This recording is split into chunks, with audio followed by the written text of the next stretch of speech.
والصلاة والسلام على من لا نبي بعده أما بعد فأعوذ بالله من الشيطان الرجيم بسم الله الرحمن الرحيم وَلَقَدْ آتَيْنَا مُوسَى الْكِتَابَ فَلَا تَكُنْ فِي مِرْيَةٍ مِّن لِّقَائِهِ وَجَعَلْنَاهُ هُدًى لِّبَنِي إِسْرَائِيلَ وقال رسول الله صلى الله عليه وسلم الأنبياء أحياء في قبورهم يصلون صدق الله مولانا العظيم وبلغنا رسوله النبي الكريم ونحن على ذلك من الشاهدين والشاكرين والحمد لله رب العالمين رب اشرح لي صدري ويسر لي أمري واحلل عقدة من لساني يفقهوا قولي رب زدني علما وارزقني فهما سبحانك لا علم لنا إلا ما علمتنا إنك أنت العليم الحكيم اللهم صل على سيدنا ومولانا محمد وعلى آل سيدنا ومولانا محمد وبارك وسلم علیہ. برادران اہل سنت والجماعت، رسول اقدس صلی اللہ علیہ وسلم نے ارشاد فرمایا، جو شخص مجھ پر ایک مرتبہ درود شریف پڑھتا ہے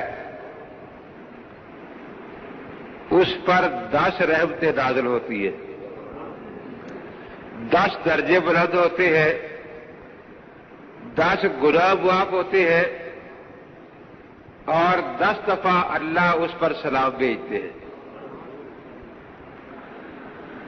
اور ایک فائدہ جو ان سے سب سے بڑا ہے وہ یہ ہے، آپ نے فرمایا جو مجھ پر زیادہ درود پاک پڑھے گا، جتنا زیادہ پڑھے گا، قیامت کے دن شفاعت کا نمبر اتنا ہی جلدی آ جائے گا. یہ اس لیے میں عرض کر رہا ہوں کہ یہ فائدہ سارے فائدوں سے بڑا ہے کہ اللہ تعالی ہمیں مقدموں سے بچائے. یہاں کی عدالت 4 گھنٹے یا 6 گھنٹے کی ہوتی ہے، ہم باہر بیٹھے ہیں، ٹھنڈا بھی مل رہا ہے، پینے کو گرم بھی مل رہا ہے، دوست احباب بھی بیٹھے ہیں، لیکن صرف یہ انتظار ہوتی ہے کہ بھی کب آواز آتی ہے. اس انتظار سے بچنے کے لیے ہم بڑی کوشش کرتے ہیں، کسی کو ملتے ہیں کہ جلدی آواز آ جائے اور جلدی کام ہو جائے.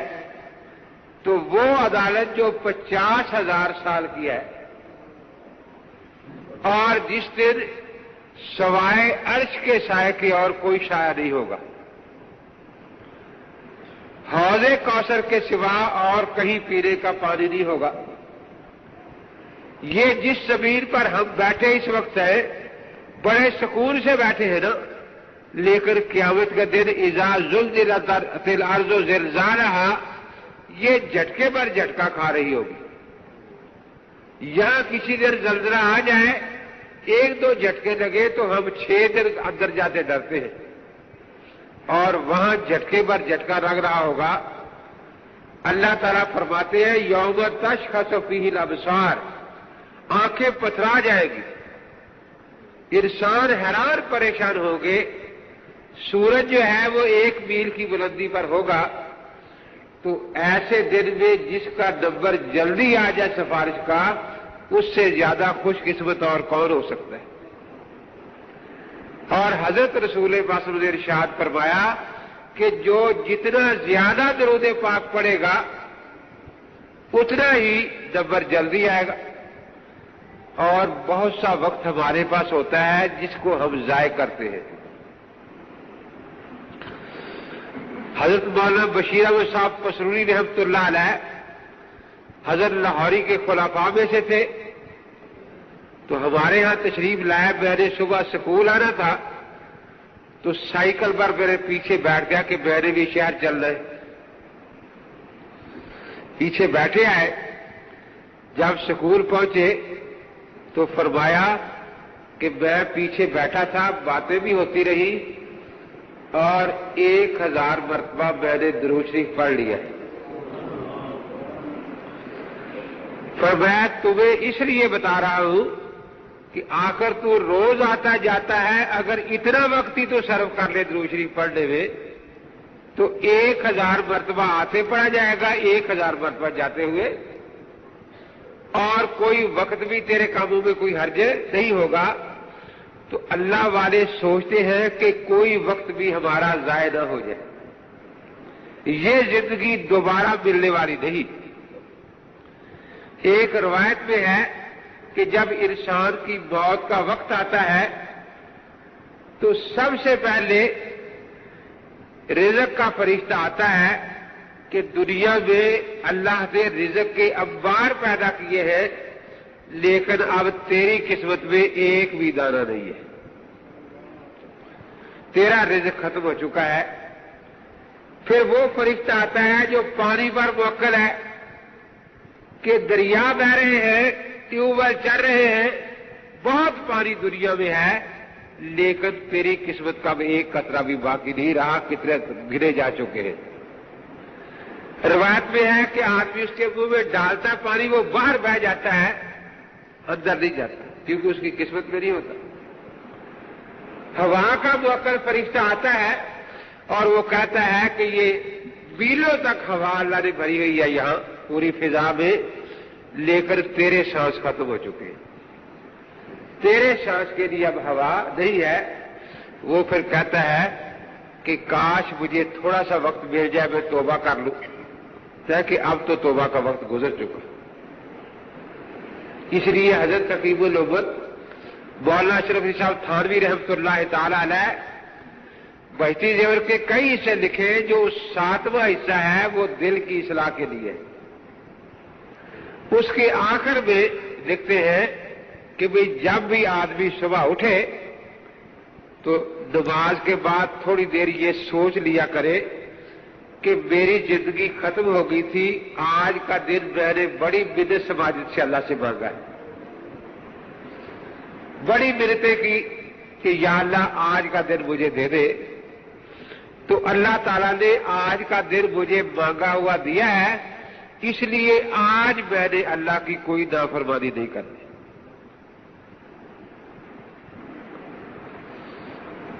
حضرت لاہوری رحمۃ اللہ تعالی علیہ نے بتایا کہ سب سے زیادہ گناہ زبان کے ہوتے ہیں, یہ نہ زندہ کو چھوڑتی ہے نہ مردہ کو چھوڑتی ہے, اس لیے بات سوچ کر کرنی چاہیے. ادھر فرمانے لگے ایک دانہ کچی گندم کا منہ میں رکھ لیا کرو, ایک دانہ, کیونکہ وہ جب منہ میں رہے گا تو زبان کو لگے گا نا پھولتا پھٹتا سارا.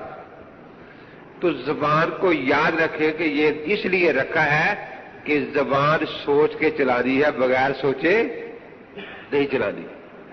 فرمایا کچھ دیر یہ کرنا پڑے گا, پھر عادت پڑ جائے گی نا سوچنے کی, پھر آدمی سوچ کر زبان چلائے گا. تو مقصد یہ ہے کہ یہ درود پاک ایک ایسا وظیفہ ہے جو جنت میں بھی جاری رہے گا, جس میں اللہ تعالیٰ بھی شریک ہے, اللہ کے فرشتے بھی شریک ہے. تو آپ نے ارشاد فرمایا کہ خاص طور پر جمعے کے دن مجھ پر زیادہ درود پاک پڑھا کرو. فرمایا تمہارا درود مجھ پر پیش کیا جاتا ہے. تو صحابہ نے عجیب سوال پوچھا, عرض کیا کہ حضرت آ کر جو بھی دنیا میں آئے ایک دن جانا ہی جانا ہے, تو آپ کی نبوت تو قیامت تک ہے, کیونکہ آپ کے بعد کوئی نبی پیدا نہیں ہوگا. آپ پر درود پڑھنے والے تو قیامت تک رہیں گے. تو جب آپ کا وصال ہو جائے گا, آپ قبر میں آپ کا معاذ اللہ مبارک جسم گل سڑ جائے گا, اس وقت تو لوگ درود پڑھا کریں گے نا, اس درود کا کیا بنے گا؟ تو حضرت پاک نے ارشاد فرمایا کہ اللہ نے ضمیر پر حرام فرما دیا ہے کہ نبیوں کے جسموں کو نقصان پہنچائے. اس لیے انبیاء علیہ السلام کے سادے مطہرہ اسی طرح ترو تازہ اور محفوظ رہتے ہیں، اور فرمایا کہ یہ درود اسی طرح وہاں قبر میں پیش ہوا کرے گا۔ تو دیکھو اس سے پتہ چلا کہ جس حیات کا مسئلہ ہے وہ حیات اسی قبر میں ہے،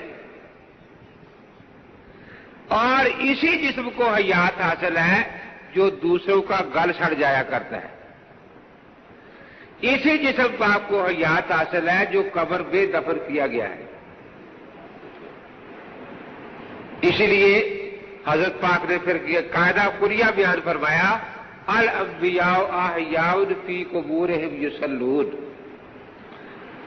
بعض جگہوں پہ بڑا زور ہوتا ہے ایسے لوگوں کا۔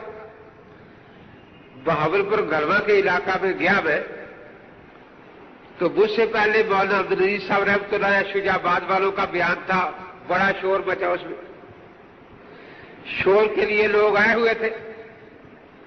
پھر مولانا محمود شریف صاحب رحمۃ اللہ ختم نبوت والے تھے، ان کا بیان تھا، بڑا شور مچا۔ تو تھانے دار صاحب میرے پاس آئے، کہنے لگے ان کے خلاف کوئی درخواست نہیں ہے اور ان کی تقریروں میں اتنا شور مچا ہے، تیرے خلاف 60 درخواستیں ہیں، تو تیری تقریر میں کیا بنے گا؟ اس لیے میری رائے یہ ہے کہ تو تقریر نہ کر۔ میں نے کہا میری تقریر شروع کرا دو، انشاءاللہ شور ختم ہو جائے گا۔ ختم ہو جائے گا؟ میں نے کہا اگر ہوا تو تقریر بند کرا دے، اس میں کون سی بات ہے، شروع تو کرا کے دیکھو۔ اب وہ سارے تیار ہو کے بیٹھے شور کرنے کے لیے، جو آئے ہوئے تھے حضرات، 2-4 بڑے بڑے ذمہ 10-12 مولوی صاحبان۔ میں نے خطبہ پڑھا اور خطبے کے بعد میں خاموش ہو کے بیٹھ گیا۔ اب تقریر کر رہا ہو تو پھر کوئی سنے یا نہ سنے توجہ دے، چپ کر جائے، پھر سارے سوچتے ہیں کہ کیا ہو گیا ہے۔ اب میں خطبہ پڑھ کے خاموش بیٹھ گیا۔ لوگ کہہ رہے جی آپ خاموش بیٹھ گئے۔ بھائی میں نے کہا میری تقریر کا وقت ہو گیا ہے اور میں اپنے وقت میں سے 20 منٹ آپ حضرات کو شور کے لیے دیتا ہوں، کیونکہ مجھے پتا چلا ہے کہ یہاں شور بہت ہوتا ہے۔ اس لیے دیکھو میرا بھی ایک حوصلہ ہے کہ میں اپنی تقریر سے تمہیں 20 منٹ شور کے لیے دیتا ہوں۔ اب میں کوئی شور بچاؤ وہ بجائے نا، اب کوئی نہ بولے۔ 1-2 منٹ گزر گئے، میں نے کہا بھائی دیکھو میں تمہیں وقت دے رہا ہوں، اب شور نہیں بچاتے تو پھر اب بچانا بھی نہ۔ جب میں اپنا وقت تمہیں دے رہا ہوں، پھر میں نے بات یہی سے شروع کی کہ بھی دیکھو بات یہ ہے، اللہ کے نبی پاک کی ایک حدیث ہے، اس میں 2 باتیں ہیں، 2 باتیں۔ ہمارا گناہ یہ ہے کہ ہم اس حدیث کو پورا مانتے ہیں، ان کی نیکی یہ ہے کہ یہ آدھی مانتے آدھی نہیں مانتے۔ اس حدیث میں ہے کہ انبیاء علیہ السلام کے اجساد مطہرہ محفوظ ہیں، اور نبی اللہ حی یرزق، اللہ کے نبی زندہ ہے، ان کو رزق دیا جاتا ہے۔ یہ بھی کہتے ہیں کہ انبیاء علیہ السلام کے اجساد مطہرہ محفوظ ہیں۔ اس کے لیے اگر اس حدیث کے علاوہ کوئی اور حدیث ان کے پاس ہے تو وہ مجھے لکھ کر بھیجے تاکہ میرے علم میں اضافہ ہو، اور اگر یہ عقیدہ اسی حدیث کی بنیاد پر انہوں نے رکھا ہے تو پھر میرے خیال میں یہ حدیث پوری مان لینی چاہیے۔ یا تو یہ کہے کہ حدیث صحیح نہیں، پھر دونوں باتیں چھوڑ دینی چاہیے کہ حدیث صحیح جو نہ ہوئی، اور اگر یہ صحیح ہے تو پھر صحیح میں سے ایک بات ماننا اور ایک کا انکار کرنا، یہ میری سمجھ میں نہیں آ رہا۔ یہ جتنے حضرات شور بچا رہے ہیں یہ سارے کہتے ہیں کہ ہمارا عقیدہ ہے کہ حضرت پاک کا جسد محفوظ ہے، میں اپنے مطالعے کے طور پر کہتا ہوں کہ اس کی دلیل یہی حدیث ہے اور کوئی حدیث نہیں. اگر تو کوئی اور حدیث ہے تو مجھے وہ بھیج دے، میں ان کا شکر گزار ہوگا. اور اگر یہی حدیث ہے تو پھر اللہ کے نبی کی بات پوری ماننی چاہیے، ادھوری ماننی چاہیے. وہ جو 4 چودھری صاحبان ان کو لے کر آئے ہوئے تھے، انہوں نے کہا اپنے بڑی صاحبان سے بھی بات تو امیر کی معقول ہے، اگر تو اسی حدیث سے آپ ہمیں یہ عقیدہ بتاتے ہیں کہ انبیاء علیہ السلام کے سادے مطہر محفوظ ہیں، تو پھر تو بات پوری ماننی چاہیے. اور اگر یہ حدیث آپ کے ہاں صحیح نہیں، کوئی اور حدیث آپ کے پاس ہے تو وہ آپ پیش کریں. دیکھا کہ حدیث تو یہی ہے کہ جب یہی ہے تو پھر پوری ماننی چاہیے. آپ نے آج تک کبھی آدھی کیوں سنائی؟ وہ اللہ کا قانون چاروں سے ادھر اٹھے اور انہوں نے کہا کہ بھی ہم حیات کے قائل ہو گئے.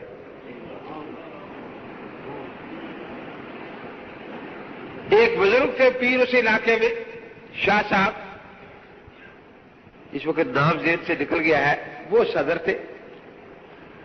وہ اتنے خوش ہوئے کہ اپنی پگڑی سر سے اتار کر میرے سر پر باندھنی شروع کر دی.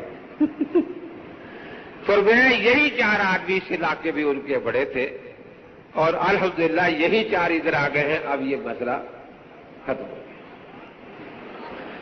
تو بات یہ ہے کہ ہم اس حدیث کو پورا مانتے ہیں، یہ لوگ ادھورا مانتے ہیں. حضور پاک نے فرمایا الانبیاء احیاء فی قبورہم، انبیاء علیہ السلام زندہ ہے اپنی قبروں میں، یصلون، نمازیں پڑھتے. اب دیکھیے حضرت پاک کا روضہ مبارک، قبر مبارک کہاں ہے؟ مدینہ منورہ میں. میں جن دن عمرے پر گیا تو میں وہاں دعا مانگ رہا تھا، اللہم انی اسألک بمحمد النبی کا و رسول کا و حبیب کا، کہ اے اللہ اپنے نبی پاک کے وسیلے سے میری دعا قبول فرما. تو ایک سپاہی کھڑا تھا شرطا، مجھے کہتا ہے شرک شرک. دیکھا لیسا بے شرک توسل، کہ شرک نہیں ہے تو وسیلہ ہے. کہتا ہے توسل بالاعمال لا بالذوات، توسل عملوں کے ساتھ ہوتا ہے. کوئی نیک عمل کر کے دعا مانگو کہ یا اللہ اس نیک عمل کی برکت سے میری دعا قبول فرما، لا بالذوات، ذات سے نہیں کہ یا اللہ اس ولی کی برکت سے میری دعا قبول فرما. ساتھ کہتا ہے الاعمال محبوب لا ذوات، اعمال اللہ کو پیارے ہیں، ذات پیاری نہیں. میں نے کہا یحبہ و یحبونہ ذوات لا اعمال. قرآن میں ہے اللہ فرماتے ہیں کہ مجھے ان سے محبت ہے، یہ مجھ سے محبت کرتے ہیں، یہ دونوں طرف ذات ہے. تو کہتا ہے ذات پیاری نہیں ہوتی. اچھا ان لوگوں میں ویسے یہ ہے کہ وہ قرآن سن کر خاموش ہو جاتے ہیں. چلا گیا، خاموش ہو گیا. پھر جب جا رہا تھا میں نے آواز دی، میں نے پوچھا، میں نے کہا بھی ای عمل اتوسل، بھی کون سا عمل میں کروں پھر وسیلہ بنوں؟ صلی رکعتین ثم توسل، 2 رکعت نفل پڑھو پھر دعا کرو کہ یا اللہ ان 2 رکعت کے وسیلے سے میری دعا قبول فرما. مجھے غصہ آ گیا. میں نے کہا کہ میری اور تیرے اور میرے جیسے گنہگار کی 2 رکعتیں اللہ کو اپنے نبی پاک سے زیادہ پیاری ہے؟ کہ 2 رکعتیں ہماری پیاری ہوگی اور اللہ کا نبی پاک اللہ کو پیارا ہی نہیں ہے. میں نے کہا عجیب بات ہے. پھر وہ چلا گیا. جب ہم مدینہ منورہ جا رہے تھے تو 2 نوجوان، وہ کبھی یہاں سے اٹھے اس کے پاس بیٹھ جائے، وہاں سے اٹھے اس کے پاس بیٹھ جائے. میں دیکھوں کہ یہ کیا کر رہے. اب وہ لوگوں کو کہہ کے آ رہے تھے کہ روضہ پاک کی نیت نہیں کرنی کہ ہم روضہ پاک کی زیارت کے لیے جا رہے ہیں، یہ نیت کرو کہ ہم مسجد نبوی میں نماز پڑھنے جا رہے ہیں. پھر وہاں جا کے روزہ پاک کی زیارت بھی ہو ہی جائے گی نا، لیکن نیت جو ہے یہ مسجد نبوی کی کرو۔ میں نے سن لیا، دیکھا بھی یہ جھوٹ بول رہے ہیں، دھوکہ دے رہے تھے۔ مجھے کہنے کیوں، کیسے؟ میں نے کہا حرم پاک میں مکہ مکرمہ میں ایک نیکی کا ثواب کتنا ہے؟ کہتا ہے 1,00,000 کے برابر۔ میں نے کہا وہاں کتنا ہے؟ تو ہم تو 50,000 کہتے، وہ 1,000 کہتے، 50,000 حدیث صحیح نہیں ہے، کہتے 1,000 کے برابر۔ تو میں نے کہا صحابہ کے زمانے سے لے کر آج تک یہ ساری دنیا نقصان والے کام کی طرف ہی جاتی ہے۔ جہاں 1,00,000 نیکی ملنی تھی ایک بار، وہ چھوڑ کر ادھر جا رہے 1,000 پر۔ تو ساری دنیا اتنا نقصان اٹھا رہی ہے، کیوں؟ میں نے کہا یہ بات نہیں، اصل بات یہ ہے کہ وہاں ایک چیز ایسی ہے جس کا درجہ خانے کعبے سے بھی زیادہ ہے، وہ ہے حضرت پاک کا روضہ اطہر۔ ہمارا عقیدہ ہے کہ وہ خاک پاک جو حضرت پاک کے جسد اطہر سے بس کر رہی ہے، اس کا درجہ عرش اعظم سے بھی بلند ہے۔ کیوں بلند ہے؟ اللہ لا مکان ہے، اللہ کا کوئی مکان نہیں، اللہ لا مکان ہے، اور جن کے مکان ہیں ان میں سے حضور پاک سے افضل کوئی نہیں۔ اس لیے اگر اللہ کا مکان ہوتا تو ہم کہتے اللہ کا مکان مصطفیٰ کے مکان سے زیادہ شان والا ہے۔ اب اللہ کا تو مکان ہے کوئی، وہ تو لا مکان ہے۔ جتنی مکان والی شخصیتیں ہیں ان میں حضرت محمد الرسول اللہ صلی اللہ علیہ وسلم سے زیادہ شان والا کوئی نہیں۔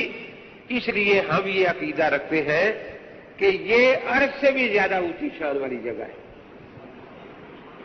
اور اسی طرح یہ جنت میں منتقل ہو جائے گی۔ وہ اب بھی جنت ہی ہے، روضۃ من ریاض الجنہ۔ مجھے کہتا ہے الرحمن علی العرش استویٰ، کہ اللہ کا بھی مکان ہے عرش۔ میں نے کہا کہ مکان ہمیشہ مکین سے بڑا ہوتا ہے۔ دیکھو نا، میں جس جگہ بیٹھا ہوں یہ بڑی ہوگی تو بیٹھ سکتا ہوں نا، چھوٹی ہو تو نہیں بیٹھ سکتا نا۔ تو پھر تو جو نماز شروع کرتا ہے اللہ اکبر کہہ کر، تجھے تو اللہ سے بڑی چیز مل گئی نا، عرش۔ تو شروع کیا کر العرش اکبر، کیونکہ تیرے ہاں تو عرش اللہ سے بڑا ہے نا، اللہ کا مکان جو ہے۔ مکان مکین کو گھیرے ہوئے ہوتا ہے۔ قرآن کہتا ہے اللہ ہر چیز کو محیط ہے، اللہ کو کوئی چیز گھیر سکتی نہیں۔ اب وہ بالکل لاجواب ہو گیا۔ اب میں نے پوچھا، میں نے سوچ تو پڑا ہوا بھی ہے یا نہیں؟ میں نے کہا یہ جو استواء علی العرش ہے یہ اللہ کی صفت ہے یا فعل ہے؟ اللہ کی صفت ہے یا فعل ہے؟ جلد سے کہتا صفت۔ میں نے کہا تیرے کافروں میں کوئی شک نہیں، کیونکہ صفات اللہ کی قدیم ہے، پھر تجھے ماننا پڑے گا کہ عرش بھی قدیم ہے۔ میں نے کہا یہ صفت نہیں فعل ہے، فعل حادث ہوتا ہے۔ تجھے اتنا پتہ نہیں کہ فعل اور صفت میں فرق کیا ہے، اور لوگوں کی عقیدے برباد کر رہا ہے۔ میں نے کہا پھر مدینہ منورہ تک وہ نہیں بولے، ایسے خاموش ہو کے بیٹھے نا۔ تو ہمارا عقیدہ یہی ہے۔ اب ان میں سے ایک کہنے لگا کہ حضرت نے فرمایا کہ میری قبر سے لے کر منبر تک جو جگہ ہے یہ روضۃ من ریاض الجنہ ہے، یہ جگہ روضۃ من ریاض الجنہ ہے، جنت کے باغوں میں سے ایک باغ ہے۔ لیکن قبر ادھر چھوڑ دی نا، منبر ادھر ہو گیا، درمیان والی جگہ کہتا جنت ہے، درمیان والی جگہ جنت ہے۔ تو روضہ تو اس میں شامل حضور نے نہ فرمایا نا۔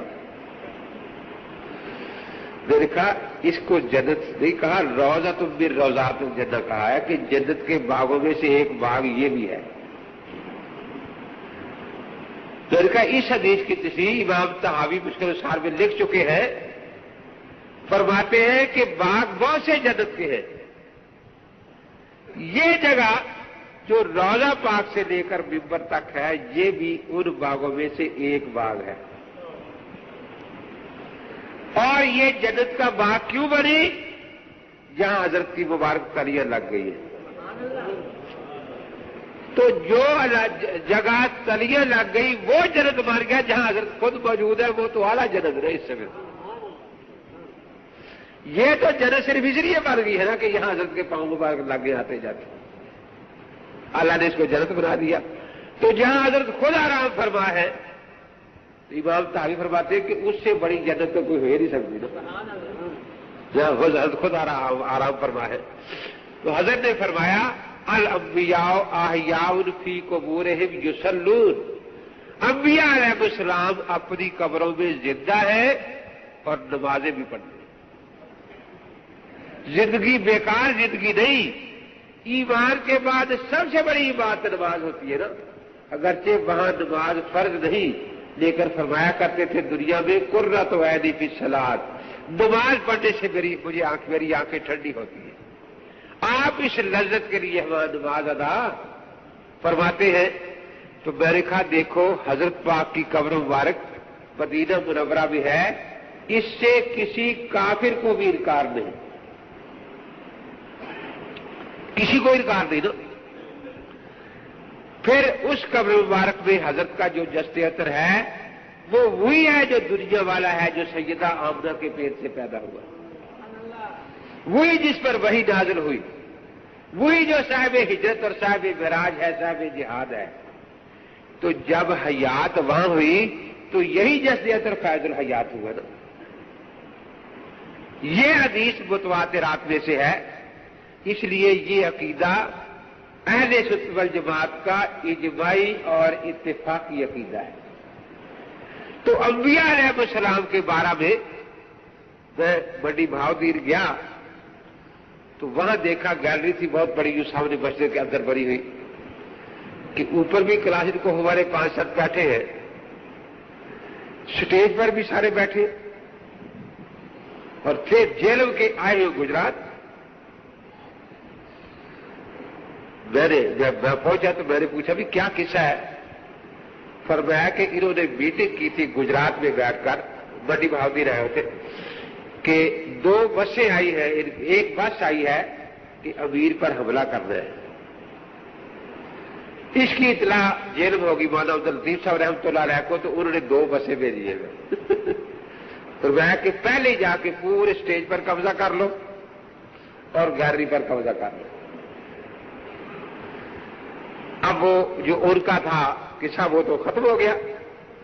پہلوان تھے 2 بڑے بڑے یوں سامنے بیٹھے، وہ ایک کھڑا ہوا، اس نے کہا جی ابو بکر صدیق رضی اللہ تعالیٰ کا خطبہ سناؤ جس میں حضور پاک کے وصال کا ذکر ہے،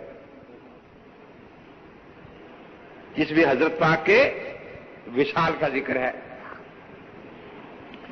میں نے کہا دیکھو بالکل وہی سناتا ہوں، پہلے یہ سمجھ لو کہ قرآن پاک میں حضرت پاک کی موت کا وعدہ ہے، جیسے ہمارا بھی وعدہ ہے کل نفس ذائقۃ الموت،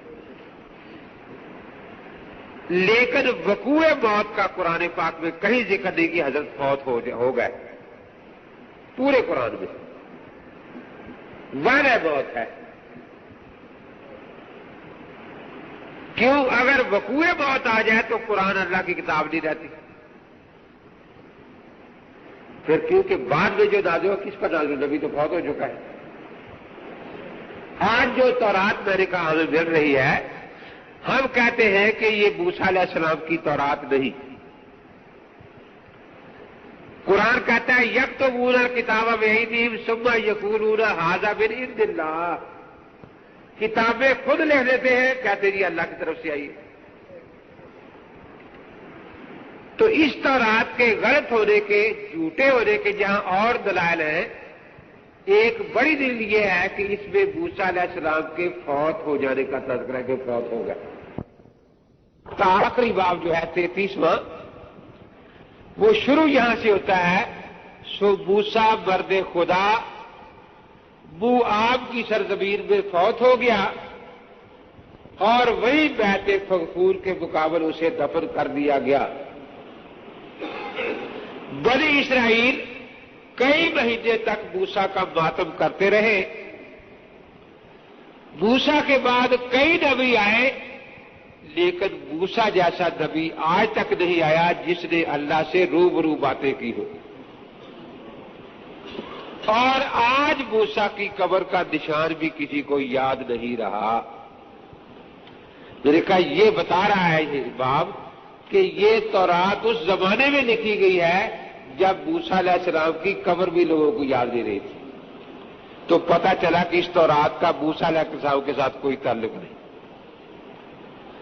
اس طرح ہم جو آج چاروں انجیلوں کو جعلی کہتے ہیں، تو اس کے جہاں باقی درار ہے کہ یہ بھی ہے کہ ان چاروں انجیلوں میں ہے کہ عیسیٰ علیہ السلام صلیب پر تڑپتے رہے 6 گھنٹے، پھر صلیب پر فوت ہو گئے، پھر 3 دن رات قبر میں رہے، پھر اس سے اٹھے۔ تو ان میں مسیح علیہ السلام کے وقوع موت کا ذکر ہے۔ قرآن پاک میں کوئی آیت نہیں اللہ نے فرمایا کہ میرا نبی فوت ہو گیا، نہ کسی حدیث میں حضرت نے فرمایا ہو کہ میں فوت ہو کر قبر میں دفن ہو چکا ہوں، ایسی کوئی حدیث نہیں نا۔ ہاں جس طرح ہمارا وعدہ موت قرآن میں ہے، اب جن کے ہاتھوں میں ہم مریں گے وہ کہیں گے امیر مر گیا۔ تو صحابہ نے ذکر کیا کہ حضرت کا وصال ہو گیا، یہ خطبہ صدیق اکبر میں ہے، ان محمد قد مات۔ کہتا ہاں جی یہی خطبہ ہم سننا چاہتے ہیں۔ میں نے کہا آپ آج تک آدھا سنتے رہے، میں آج پورا سناؤں گا۔ میں نے کہا یہ لکھا ہے کہ جب حضرت پاک کا وصال ہوا تو صدیق اکبر مدینہ منورہ میں نہیں تھے، قریب بستی سنہ ہے، وہاں حضرت کی دوسری شادی تھی، وہاں تشریف لے گئے ہوئے تھے۔ جب واپس آئے پتہ چلا تو آ کر حضرت کی پیشانی مبارک پر بوسہ لیا، فرمایا طبتا حیا و میتا، آپ کی زندگی بھی پاکیزہ اور آپ کی موت بھی پاکیزہ۔ پھر فرمایا لن یذیقک اللہ الموت تین ابدا۔ یہ صحیح بخاری صفحہ 517 جلد اول پر روایت ہے کہ اللہ تعالیٰ آپ کو 2 موتیں ہرگز نہیں سکھائیں گے۔ اب یہ 2 موتوں سے کیا مراد ہے؟ اگر تو وہ مراد ہے جو اس آیت میں ہے کیف تکفرون باللہ وکنتم امواتا، تو وہ تو دونوں آ چکی، کیونکہ ایک دنیا میں آنے سے پہلے ایک یہ آ گئی۔ تو اس لیے یہاں 2 موتوں سے کیا مراد ہے؟ تو 8 شارحین بخاری لکھ رہے ہیں کہ یہاں مطلب یہ ہے کہ جب روح نکل گئی پھر قبر میں سوال جواب کے بعد روح کا تعلق کبھی کیا جاتا ہے تاکہ سوال جواب دے، اس کے بعد پھر روح کا تعلق ایسا ہوتا ہے جیسے نیند میں ہوتا ہے باہر سے۔ اس لیے نیک کو بھی حکم ہوتا ہے کہ ایسے سو جا جیسے دلہن سو جاتی ہے، اور کافر بھی یہی کہتے اٹھیں گے باسنا بر کا دینا۔ نیند میں روح باہر ہوتی ہے اور باہر سے جسم کے ساتھ تعلق ہوتا ہے اس کا، لیکن نبی کی روح پھر نہیں نکلے گی، وہ روح اسی طرح مستمر رہے گی، ان پر نیند بھی طاری نہیں ہوگی، چے جائے کہ بہت طاری کی جائے قبر میں۔ تو فرمایا اس سے پتہ چلا کہ نبی پاک کی حیات قبر میں دائمی ہوگی۔ تو کیا صدیق نے یہ آیت پڑھنے سے پہلے انا کا میت بینہ میت اگلی زندگی کا ذکر فرما دیا کہ بھئی یہ جو موت آئی ہے موت قیامت تک نہیں چلے گی، بلکہ اس کے بعد اللہ حیات جو عطا فرمائیں گے وہی قیامت تک چلے گی۔ دیکھو جس طرح صوفی صاحب بیٹھے ہیں، ان سے پوچھو آپ کی عمر کیا ہے، یہ کہے 30-40 سال، تو میں کہوں کہ 30-40 سال پہلے جو آپ کی حالت ہے اس کو قرآن بہت کہہ رہا ہے، کیف تکفرون باللہ وکنتم امواتا۔ اب 40 سال سے حیات ہے صوفی صاحب کی، تو تو اب حیات کی بات کرنی چاہیے، موت کی کرنی چاہیے؟ جی وہ کہے گے کہ موت تو 40 سال پرانی ہو چکی ہے، موت 40 سال، اب حیات ہے۔ تو حضرت پاک کو 11 ہجری میں آپ پر موت آئی، اب تقریباً 1410 سال ہو چکے ہیں، وہ موت پرانی ہو چکی ہے۔ اس کے بعد آج تک حیات ہے۔ اب جس کی 40 سال ابھی حیات ہو، اس کو ہم مردہ کہیں تو اس کو غصہ آتا ہے یا نہیں آتا؟ اور جس کی حیات 1410 سال ہو چکی ہو موت کے بعد والی، تو اس لیے اب حیات کی بات ہو رہی ہے، اب موت تو 1410 سال پرانی ہو چکی ہے حضرت پاک۔ اسی لیے انبیاء علیہ السلام کے سوا میں کسی کا اختلاف نہیں،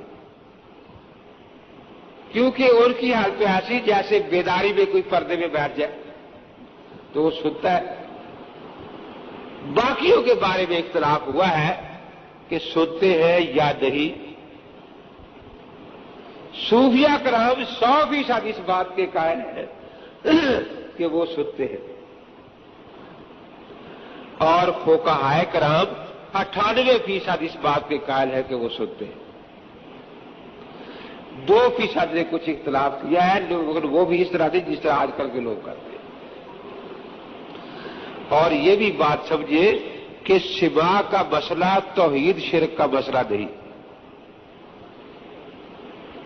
دیکھیے زید ایک شخص ہے، وہ زندہ یہاں بیٹھا ہے، اس کے بارے میں سب مانتے ہیں کہ یہ قریب سے سن رہا ہے، دور سے نہیں سن رہا، کسی کو اختلاف نہیں ہے، زندہ بیٹھا ہے نا۔ زید کا ایک بت بنا کر وہاں رکھ دیا، بت، اس کے بارے میں سب یقین رکھتے ہیں کہ وہ نہ قریب سے سن رہا ہے نہ دور سے سن رہا ہے، بت جو ہوا۔ تو 2 باتوں میں ہمارا ان کے ساتھ اتفاق ہے کہ زندہ جو ہے وہ قریب سے سنتا ہے دور سے، اور بت نہ قریب سے سنتا ہے نہ دور سے۔ اب جھگڑا ہے قبر کے بارے میں کہ یہ قبر والا سنتا ہے یا نہیں، یہی جھگڑا ہے نا۔ اب یہ جو زندہ سن رہا تھا یہ کس لیے سن رہا تھا؟ خدا تھا اس لیے سن رہا تھا، خدا تھا وہ۔ آپ سن رہے ہیں نا، آپ خدا ہے نہیں، کہ آپ کے ساتھ روح ہے، روح کا تعلق ہے۔ بت کیوں نہیں سن رہا؟ وہاں روح کا کوئی تعلق نہیں۔ اب قبر کا جھگڑا ہے، اگر قبر میں روح کا تعلق ثابت ہو جائے تو سننا ثابت ہو جائے گا، اور اگر ثابت نہ ہو تو نہ سننا بت کی طرح ثابت ہے۔ بات سمجھ آ رہی ہے نا؟ اب جب قبر میں عذاب ثواب ہو رہا ہے تو عذاب ثواب بغیر تعلق روح کے ہو سکتا ہی نہیں۔ تو جب روح کا تعلق ثابت ہو گیا تو اصل پھر روح آئی تو روح ادراکات لے کے آتی ہے، سننا ثابت ہو گیا۔ اب جیسے آپ کے ساتھ روح کا تعلق ہے تو اصل مسئلہ سننا ہے، آپ کا سن رہے ہیں آپ۔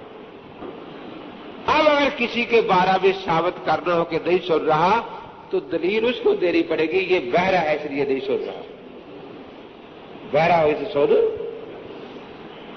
لیکن جو بہرا نہیں، جس کا بہرا ہونا ثابت نہیں، وہ سن رہا ہے۔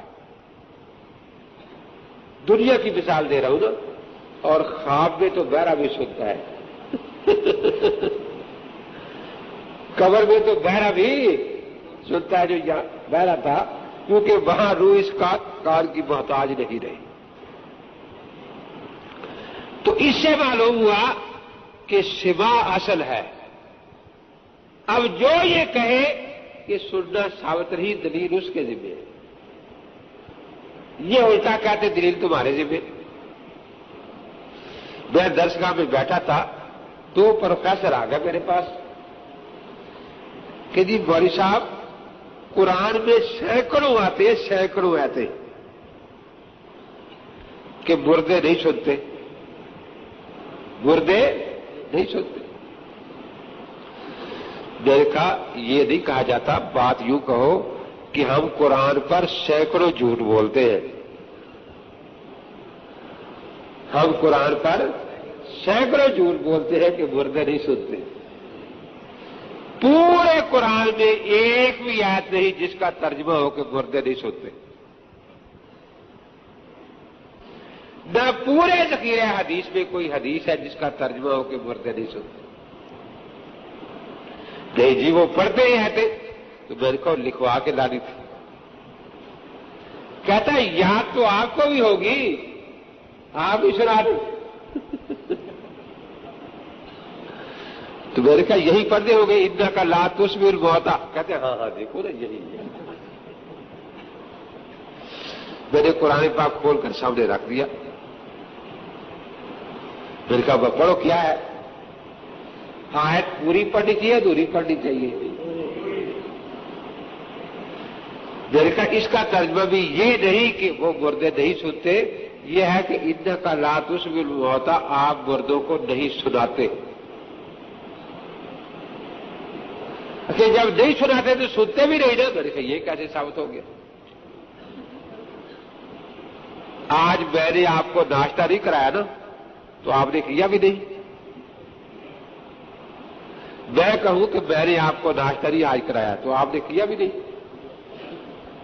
یہ کیسے پتہ چلا کہ وہ سنتے بھی نہیں؟ میں نے کہا اب خود ہی ترجمہ پڑھو آیت کا اور مجھے بتاؤ کہ کن کو آپ نہیں سناتے، کن کو آپ اور کن کو سناتے ہیں، یہ بھی تو آیت میں ہے نا، کن کو سناتے ہیں۔ ان تسمع الا من یؤمن بآیاتنا فہم مسلمون، کہ جی مسلمانوں کو سناتے ہیں۔ تو میں نے پتا چلا کہ جن کو نہیں سناتے مردہ کا ہے وہ کافر ہوئے نا۔ کہ آپ جب واز فرماتے تھے میں نے کہا تو ابوبکر صدیق آپ کی آواز سنتے تھے، ابو جہل تو سنتا ہی نہیں تھا نا۔ کیا خیال ہے؟ اگر وہ سنتے ہی نہیں تھے زندہ کافر تو ان کو کافر کہنا ہی جائز نہیں۔ دیکھو نا اس دیوار کو کوئی کافر نہیں کہتا کیونکہ اس نے سنا ہی کچھ، سننے کے بعد انکار کرے گا تو کافر کہا جائے گا نا۔ پتھر کو کوئی کافر نہیں کہتا۔ تو اگر وہ زندہ کافر سنتے ہی نہیں تھے تو ان کو کافر کہا کیوں جاتا ہے؟ تو سنو نہیں بیچاروں نے۔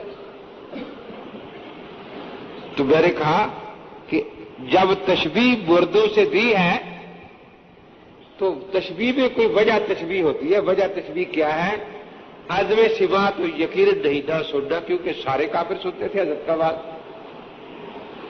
اس لیے وجہ شبہ عدم انتفاع ہے کہ سن کر فائدہ نہیں اٹھاتے تھے۔ مانتے وہ مان جاتے تھے مسلم، اور یہ مانتے ہمارے یہاں بھی یہی محاورہ ہے۔ کہتا جی 3 مہینے ہو گئے ہیں ڈی سی صاحب میری سنتے ہی نہیں۔ تو اس کا کیا مطلب ہے کہ بہرے آدمی کو حکم ڈی سی لگایا ہوا ہے؟ نہیں، وہ سنتے ہیں مانتے نہیں۔ تو میں نے کہا وجہ تشبیہ عدم اتفاع ہے کہ جیسے زندہ کافر سنتے تھے لیکن مانتے فائدہ نہیں اٹھاتے تھے، تو اسی آیت سے پتہ چلا کہ مردے سنتے ہیں لیکن فائدہ نہیں اٹھاتے۔ اب وہ نئی توبہ نہیں کر سکتے، کوئی نئے عمل کی وہاں کے لیے کوئی گنجائش باقی؟ میں نے کہا آیت پوری ماننی چاہیے ادھوری نہیں۔ تو پہلا سوال میں نے آیت پر کیا پوچھا کہ کن کو سناتے تھے کن کو نہیں سناتے تھے؟ تو سناتے کن کو تھے؟ مومنوں مسلمانوں کو۔ تو کن کو نہیں سناتے تھے؟ پتا چلا کہ وہ کافر ہیں۔ اب کافروں کو نہیں سناتے تھے، اللہ نے نبی نے سنانے کے لیے، اللہ نے سنانے کے لیے بھیجا تھا یا نہیں؟ اتنا سناتے تھے بار بار، اتنا سناتے تھے بار بار کہ اللہ تعالیٰ کو ترس آیا، فرمایا کہ آپ تو شاید اپنے آپ کو ہلاک ہی کر ڈالیں گے۔ لعلک باخع نفسک. پھر میں نے پوچھا کہ کیا نہیں سناتے تھے. دوسرا سوال میں نے کیا پوچھا؟ کیا نہیں سناتے تھے؟ تے شور پکار. میں نے کہا کہاں لکھا ہے؟ میں نے کہا وہی نہیں سناتے تھے ان کو، یعنی جو وہ نہیں مانتے تھے جو آگے ہے ایمان کی باتیں، اسلام کی باتیں. ان تسبح الا من یؤمن بآیاتنا فہم مسلمون. ایمان عقیدوں کا ذکر ہے، اسلام اعمال کا ذکر ہے. میں نے کہا شور پکار تو نے کہاں سے لیا بھائی؟ میں نے کہا وہ غلط کہتے ہیں. میں نے کہا تو خود دیکھنا اب اور سے پوچھنا جا کے.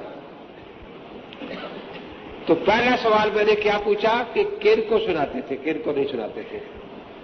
دوسرا کیا پوچھا؟ کیا سناتے تھے، نہیں سناتے تھے. اور ان کو کیا سناتے تھے؟ ایمان کی باتیں. پھر میں نے پوچھا کہ کب نہیں سناتے تھے. کب؟ اذا ولوا مدبرین، جب وہ پیٹ پھیر کے بھاگے جا رہے تھے. تو یہ قبرستان میں بھاگ جاتے پیٹ پھیر کے؟ جی اگر وہاں لیٹے ہو پھر تو سنتے ہیں نا.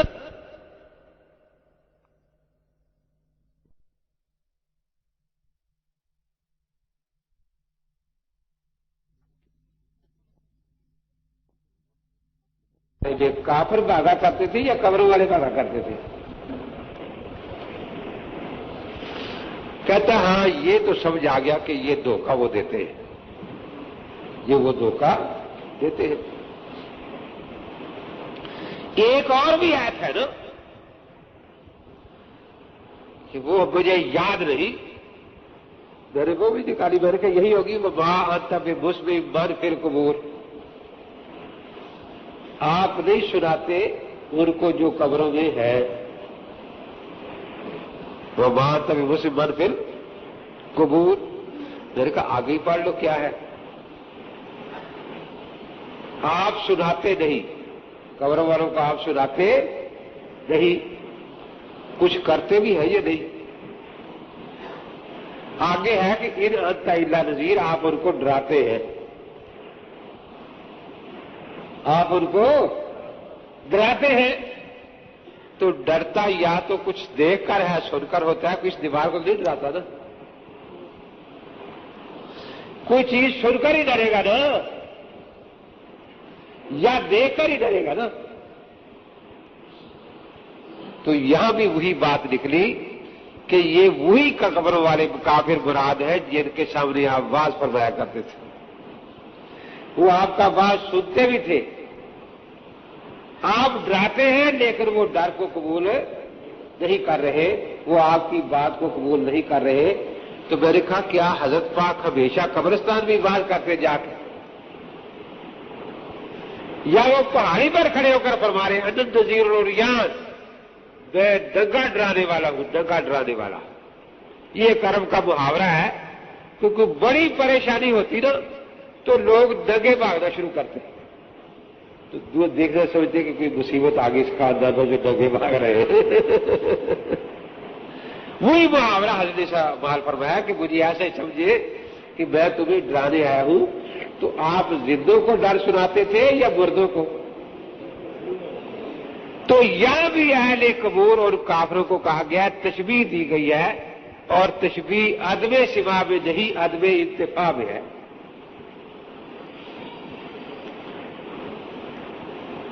احادیث میں بھی بالکل یہ مسئلہ واضح ہے. بدر میں جب 70 کافر مارے گئے، مسلم شریف میں ہے، سخت گرمی کا موسم تھا، سخت گرمی کا رمضان کا مہینہ. ان کی لاشیں پھول پھٹ گئی.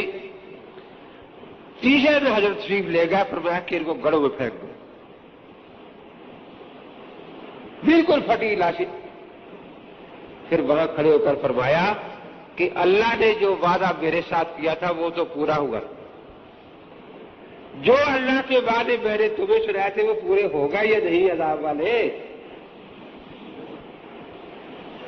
تو حضرت عمر نے عرض کیا کہ حضرت یہ سن رہے ہیں فرمایا تم سے زیادہ سن رہے، تم سے زیادہ سن رہے۔ تو جیسے میں نے دوپہر کے درس میں عرض کیا تھا کہ وہاں روح کی پوری توجہ احساس کی طرف ہوتی ہے، اس لیے وہاں احساس اور ادراک اتنا تیز ہوتا ہے کہ دنیا میں ہم اس کا تصور بھی نہیں کر سکتے۔ اب اس کا کہتے کیا ہے کہ بوجھا تھا،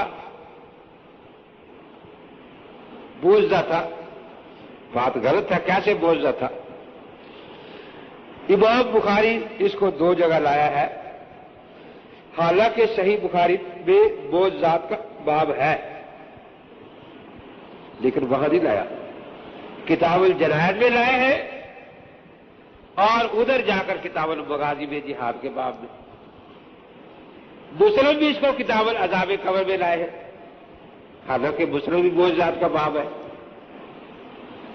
کوئی اس کو بوجھ ذات میں نہیں لایا سوائے صاحب مشکات کے،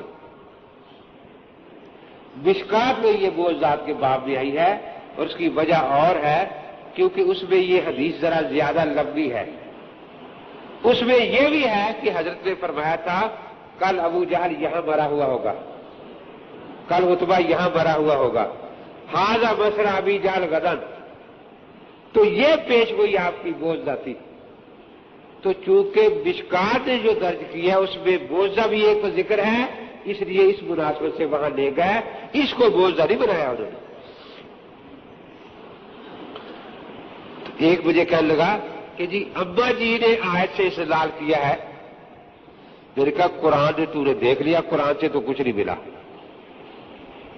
کہ ابا جی کی بات مانی تھی اما عائشہ کی یا نہیں، میں نے کہا ماننی چاہیے کہ انہوں نے کہا کہ یہ بات تم بآسما نہیں ہے کہ تم سے زیادہ سنتے ہیں، یہ نہیں، تو ٹھیک ہے، اس کی نفی کی۔ فرمایا کیا ابا جی نے کہ تم سے زیادہ جانتے ہیں، تو جانتے مردہ جانا کرتے ہیں؟ کوئی کہہ سکتا ہے یہ دیوار تم سے زیادہ جانتی ہے؟ ابا جی کیا فرماتی ہے؟ بات تم پہ افہم منہم، تم میری بات کو ان سے زیادہ سمجھ نہیں رہے، یہ زیادہ سمجھ رہے ہیں، یہ سمجھ رہے ہیں، وہ زیادہ آپ کی بات کو سمجھ رہے ہیں۔ تو یہ کیوں سمجھ رہے ہیں؟ سن کر یا بے سنے؟ جی یہ سن کر ہی سمجھ رہے ہیں نا، تو وہ جو زیادہ سمجھ رہے ہیں وہ بھی تو سن کر ہی سمجھ رہے ہیں نا۔ اماں جی کے ساتھ میں نے کہا تمہارا کوئی تعلق نہیں۔ اماں جی عذاب میت کی قائل ہے، بخاری شریف میں صفحہ 181 پر ہے کہ اماں جی کی حدیث پاک حضور فرماتے ہیں کہ میت کو قبر میں عذاب دیا جاتا ہے، میت اسی جسم کو کہتے ہیں نا، تو اماں جی اس جسم کی عذاب کی قائل ہے اور تم قائل نہیں ہو، تمہارا کیا تعلق اماں جی سے؟ پھر اماں جی علم میت کی قائل ہے کہ میت کو علم ہے، فہم میت کی قائل ہے کہ میت کو سمجھ ہے قبر والی کو، تم اس کے قائل نہیں ہو، تمہارا کیا تعلق اماں جی کے ساتھ؟ اماں جی سلام خطاب کی قائل ہے کہ قبر پر جا کر خطاب سے السلام علیکم یا اہل القبور، یہ خطاب کا صیغہ ہے نا۔ آج کل یہ کہتے ہیں خطاب نہیں دعا ہے، تو دیکھو مردے کے لیے دعا ہر جگہ کی جا، مسجد میں بھی کی جا سکتی ہے کہ یا اللہ اس کو بخش دے، کی جا سکتی ہے نا، لیکن السلام علیکم یا القبور صرف قبر پر جا کر کہتے ہیں، یہاں تو کوئی نہیں کہتا۔ اس لیے جب کہ مماتی ملے تو تم اسے کہا یا السلام علیکم یا القبور، السلام علیکم یا، اور وہ غصے ہوتے ہوئے میں دعا کر رہا ہوں تمہیں کیا تکلیف ہے؟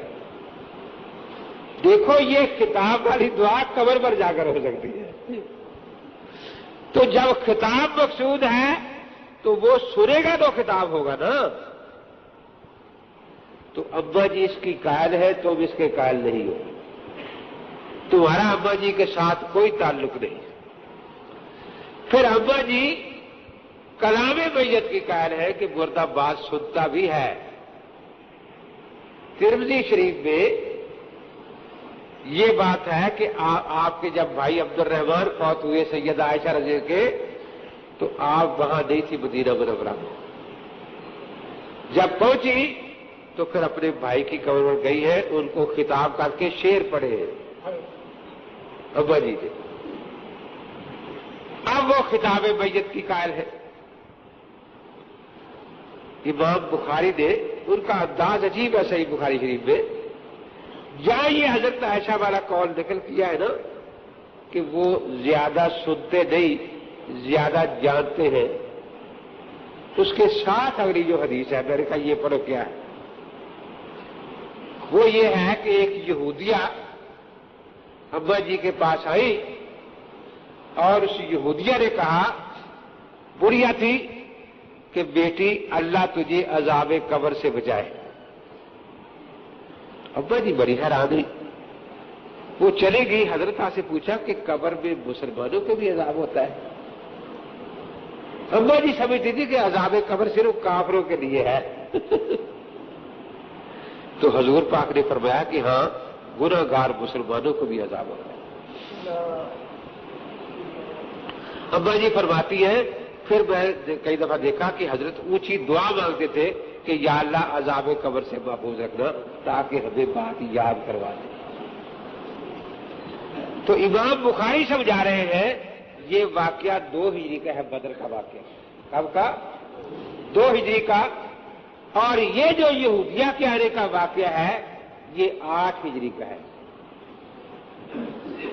تو معلوم ہوا کہ ایک زمانے میں پوری تفصیلات عذاب قبر کی ابا جی کو معلوم نہیں تھی، لیکن بعد میں تفصیلات معلوم ہوئی نا، اور بعد میں تو پھر یہ کہ سلام میت کی بھی قائل ہے، میت کے پہچاننے کی بھی قائل ہے۔ فرماتی ہے کہ اب میں اپنے گھر میں بھی پھرتی ہوں تو کپڑے پورے لے کر تاکہ حیا من عمر، حضرت عمر سے مجھے حیا آ رہی ہے، حضرت عمر سے حیا آ رہی ہے۔ تو حضرت عمر کے پہچان کے قائل ہے، کلام کی قائل ہے۔ ابا جی کے ساتھ ان کا کسی بات میں کوئی تعلق ہے ہی نہیں۔ پھر ابا جی مسلمان نے پوری حدیث ہے لمبی کہ اسی جسم اور روح کو عذاب ہوتا ہے، تفصیل سے بیان فرما رہے ہیں۔ تو ابا جی کا نام یہ بحث دھوکے کے لیے لیتے ہیں، وہ ان کے ساتھ ہرگز نہیں، بلکہ ان کے ساتھ کوئی بھی نہیں پہلے عدم سما میں، جو مدرک سما کا انکار کرتے ہیں کہ جی امام اعظم ابو حنیفہ رحمۃ اللہ تعالی علیہ۔ اب کہتے کیا ہے، ایک اور دھوکہ سمجھو، فقہ حنفی میں دکھاؤ، امام صاحب کا قول دکھاؤ۔ یہ ایک بہت بڑا دھوکہ، اس کو سمجھے۔ فقہ کی کتابوں میں عقیدے نہیں ہوتے، عملی مسئلے ہوتے ہیں۔ کیوں؟ عقیدے تو سب کے چاروں اماموں کے ایک ہیں، اس میں اختلاف نہیں، وہ عقائد کی کتابوں میں ہے۔ اب عیسیٰ علیہ السلام زندہ ہے یا نہیں؟ کوئی کہے کہ امام شافعی کا قول دکھاؤ کہ عیسیٰ علیہ السلام زندہ ہے۔ ہم کہتے ہیں کہ عقیدے چاروں امام کے ایک سے عقیدوں میں لکھا ہے، لیکن فقہ شافعی میں اس کا ذکر نہیں۔ کوئی کہے اب امام صاحب نے تو کتاب لکھ دی نا عقیدوں میں، فقہ اکبر، اس میں لکھا کہ عیسیٰ علیہ السلام زندہ ہے۔ امام مالک کی عقیدوں کی لکھی کوئی کتاب نہیں۔ اب کوئی مرزائی یہ سوال کرے کہ امام مالک سے دکھاؤ، امام مالک سے کہ عیسیٰ علیہ السلام زندہ ہے، تو یہ سوال دھوکے کے لیے ہے۔ اماموں کا نام لے لے کر سوال نہیں ہوتا، کیونکہ یہ اتفاقی عقیدے ہیں، یہ اختلافی مسئلہ نہیں کہ ہر امام الگ الگ بات بیان کرے، یہ تو عقائد میں آ جاتی ہے۔ ایک مجھے کہنے لگا جی امام صاحب سے نہ سما کی روایت ہے نہ عدم سما کی ہے۔ میں نے کہا جو ہے وہ تو مان لو نا۔ میں نے فقہ کو کھول کے سامنے رکھی، فرماتے ہیں کہ روح لوٹائی جاتی ہے میت میں اور اس سے اس کو عذاب اور ثواب ہوتا ہے. اور جواہر القرآن میں مولانا غلام اللہ خان صاحب لکھتے ہیں کہ روح اگر قبر میں لوٹائی جائے تو پھر شبہ ثابت ہو جاتا ہے، کیونکہ روح سے چھوٹتا ہے نا.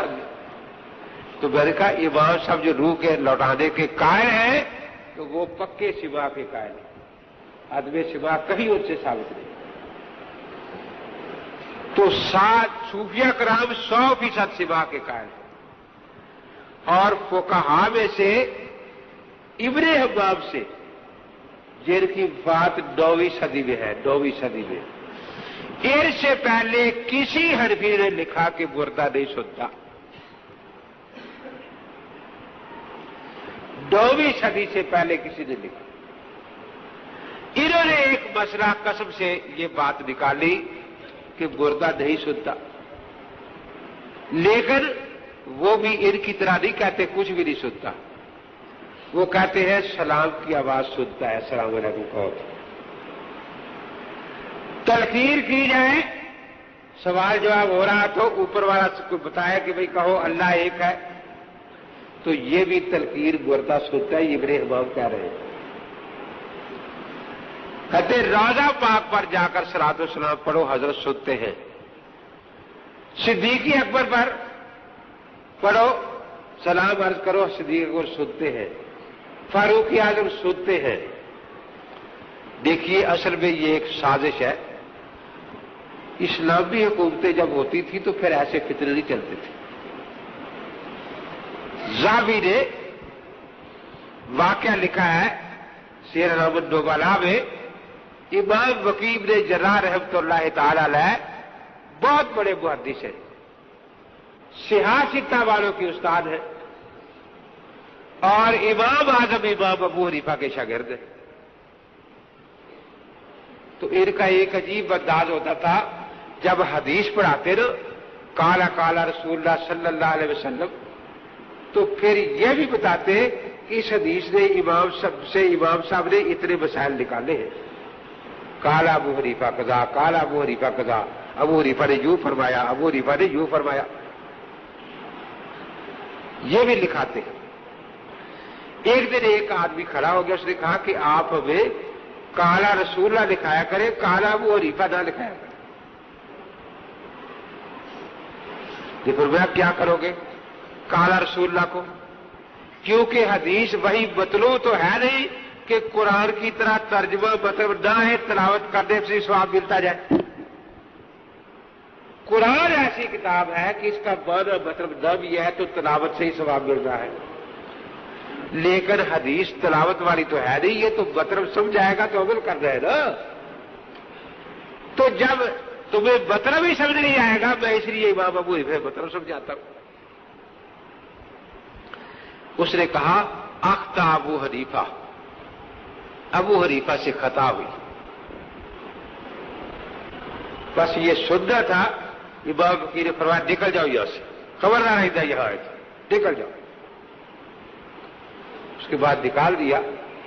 نکالنے کے بعد شاگردوں سے فرمایا کہ میں یہ نہیں کہتا کہ امام ابو حنیفہ معصوم تھے، یہ نہیں میں کہتا، اور ان سے خطا ہو نہیں سکتی تھی، میں بالکل یہ نہیں کہتا. اگلی بات میں کہتا ہوں کہ ان سے خطا ہو سکتی تھی، لیکن وہ جماعت ان کو خطا پر قائم نہیں رہنے دیتی تھی.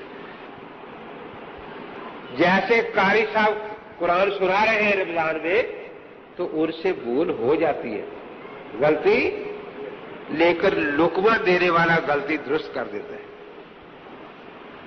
تو یا تو ایک لقمہ دینے والا بیٹھا ہوتا ہے، وہاں 40 لقمہ دینے والے مجتہد بیٹھے ہوتے ہیں جہاں امام صاحب مسئلہ لگا رہے تھے.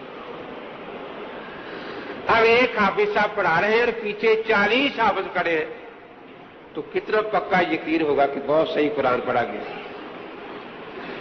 فرمایا یہ جو آدمی ہے جو کہتے ہیں کہ ابو حنیفہ غلطی پر جمے رہے کسی پر معاذ اللہ، اولئک کل عذاب بل هم ازل،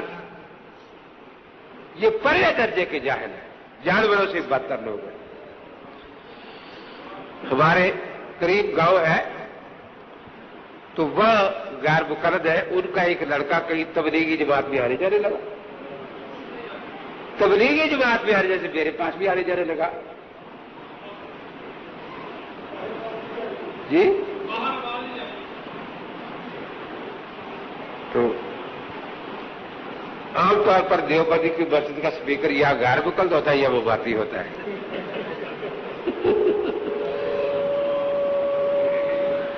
اکثر جگہ یہی شکایت ہوتی ہے. لیے گیا تو لوگ بیچارے قریب آ کے کھڑے ہو کے سن رہے تھے کہ آواز نہیں باہر جا رہی. اتنے لوگ آئے ہوئے تھے.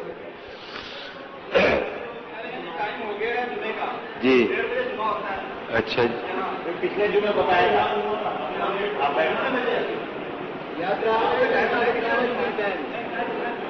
بس میں ختم کر دوں جی. بس یہ 2 منٹ کی بات ختم کرتے, 2 منٹ میں بات سمیٹ لے ختم کرتے. دیکھیے مجھے شاہ صاحب نے فرمایا تھا کہ 2:15 ختم کرنا ہے, تو آج کے لیے شاہ صاحب نے خود فرمایا تھا اس لیے میں چل رہا ہوں, ورنہ کوئی بات نہیں تو ختم کر دیتے.